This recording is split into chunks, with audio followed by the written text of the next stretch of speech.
Assalamualaikum warahmatullahi wabarakatuh. Berjumpa kembali di channel Dr. Dewi Cahyani Explore.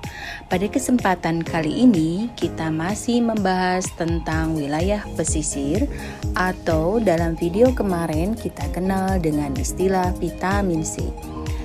Setelah kita kemarin mengenal wilayah pesisir, baik dari segi definisi, batas wilayah maupun karakteristiknya, sekarang kita akan membahas mengenai konsep dasar pengelolaan pesisir. Yuk, mari kita pelajari bersama terkait definisi dari pengelolaan, kemudian tentang pentingnya pengelolaan wilayah pesisir, dan juga prinsip pengelolaan sumber daya pesisir.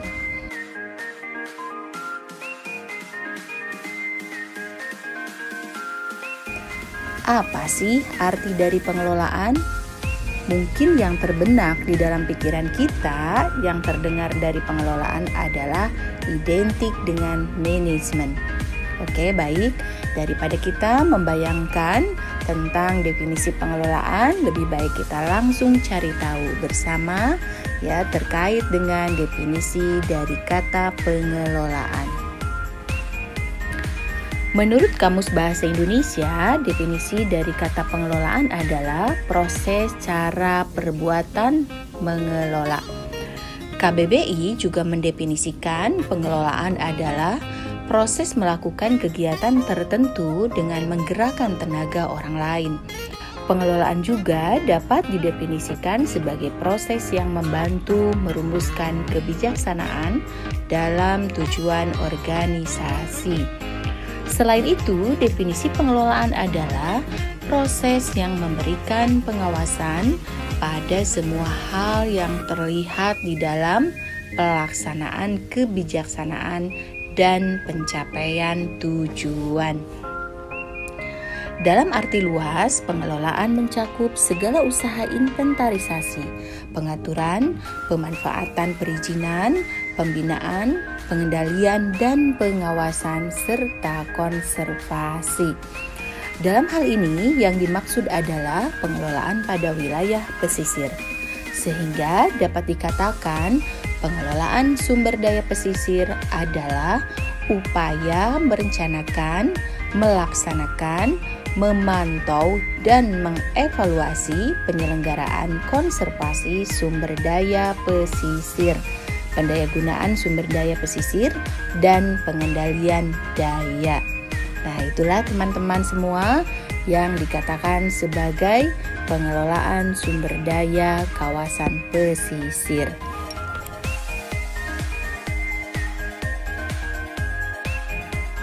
Faktanya, wilayah pesisir dan lautan Indonesia dengan luas areal mencakup 5,8 juta kilometer persegi, kaya dengan beragam sumber daya alamnya. Sumber daya alam tersebut terbagi dua, yaitu sumber daya alam yang dapat diperbaharui seperti sumber daya perikanan, hutan mangrove, dan terumbu karang. Sedangkan sumber daya alam yang tidak dapat diperbaharui seperti minyak bumi, gas dan mineral, dan bahan tambang lainnya. Saat ini, wilayah pesisir Indonesia memiliki berbagai fungsi seperti transportasi dan pelabuhan di mana kapal-kapal dapat melintas dan berlabuh, kawasan industri, agribisnis dan agroindustri, jasa lingkungan, rekreasi dan pariwisata, serta kawasan permukiman, dan sedihnya kawasan pesisir juga menjadi tempat pembuangan limbah dan sampah. Lantas apa pentingnya pengelolaan terhadap wilayah pesisir tersebut?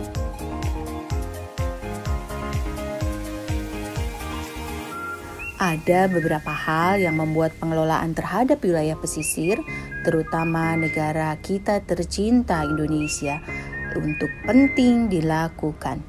Yang pertama, fakta Indonesia merupakan negara kepulauan terbesar di dunia yang memiliki sebanyak 17.508 pulau, baik itu pulau besar ataupun pulau kecil, dengan kekayaan lautan yang luar biasa, beragam, dan besar. Maka sudah seharusnya arus utama pembangunan berbasis pesisir dan lautan akan memberikan manfaat bagi kemajuan dan kesejahteraan bangsa secara keseluruhan.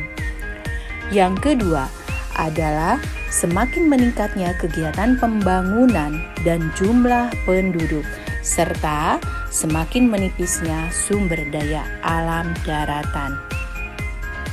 Maka sumber daya pesisir dan lautan akan menjadi tumpuan harapan bagi kesinambungan pembangunan ekonomi nasional di masa mendatang. Yang ketiga, dalam menuju era industrialisasi, wilayah pesisir dan lautan merupakan prioritas utama untuk pusat pengembangan industri, pariwisata, agribisnis, agroindustri, pemukiman, transportasi, dan pelabuhan. Kondisi demikian bagi kota-kota yang terletak di wilayah industri terus dikembangkan menuju tata ekonomi baru dan industrialisasi. Dan yang keempat, dalam rangka pelaksanaan otonomi daerah yang terdapat di dalam Undang-Undang Nomor 22 Tahun 1999 dan Undang-Undang Nomor 25 Tahun 1999 tentang pemerintah daerah dan tentang pertimbangan keuangan antara pusat dan daerah, maka provinsi dan kabupaten mempunyai peluang besar untuk memanfaatkan, mengelola, dan melindungi wilayah pesisir dan laut untuk sebesar-besarnya kemakmuran rakyat dalam batas kewenangan wilayah laut provinsi. 12 mil laut diukur dari garis pantai, dan kewenangan kabupaten sejauh 1/3 dari kewenangan provinsi.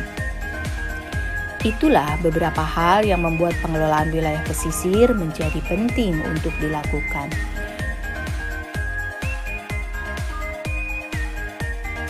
Sekarang mari kita bahas tentang prinsip dalam pengelolaan sumber daya pesisir. Program pengelolaan sumber daya pesisir memerlukan pendekatan menyeluruh atau holistik, terpadu, dan multisektor. Perencanaan pengelolaan sumber daya pesisir harus konsisten dan dipadukan dengan rencana kabupaten, provinsi, dan nasional, termasuk rencana pembangunan berkelanjutan tingkat pusat. Berikutnya, perencanaan harus konsisten dengan kebijakan lingkungan dan perikanan di Departemen Perikanan dan Kelautan dan Kementerian Lingkungan Hidup Nasional. Dikembangkan dan diintegrasikan ke dalam program di lembaga yang sudah ada. Proses perencanaan dan pelaksanaan harus melibatkan partisipasi masyarakat dari berbagai kelompok dan komunitas yang akan terimbas oleh keputusan dan program. Masyarakat umum dan kelompok-kelompok masyarakat harus dilihat sebagai partner yang seimbang dan di dalam pengambilan keputusan melalui lingkup pengelolaan secara bersama. Program harus dibangun dan didasarkan pada kapasitas lokal atau kapasitas masyarakat dan pemerintah setempat untuk melakukan pengelolaan secara berkelanjutan. Program harus berupaya untuk membangun mekanisme pendanaan secara swadaya untuk pelaksanaan secara berkelanjutan.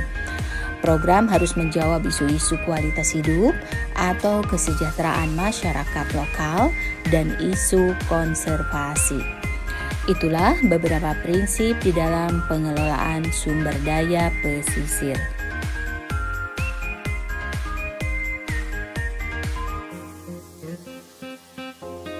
Nah, semoga dengan kita mempelajari tentang konsep dasar pengelolaan wilayah pesisir, kita akan semakin peduli dan sadar dengan segala kekayaan dan potensi yang dimiliki oleh wilayah pesisir Indonesia.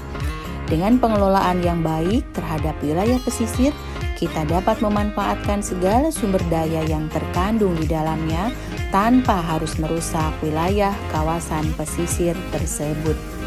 Sekian pembahasan kali ini.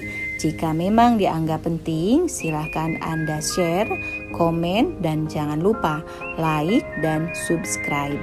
Sehingga kami bisa lebih bersemangat lagi di dalam memberikan informasi-informasi tentang wilayah pesisir. Sampai berjumpa di lain kesempatan. Wassalamualaikum warahmatullahi wabarakatuh.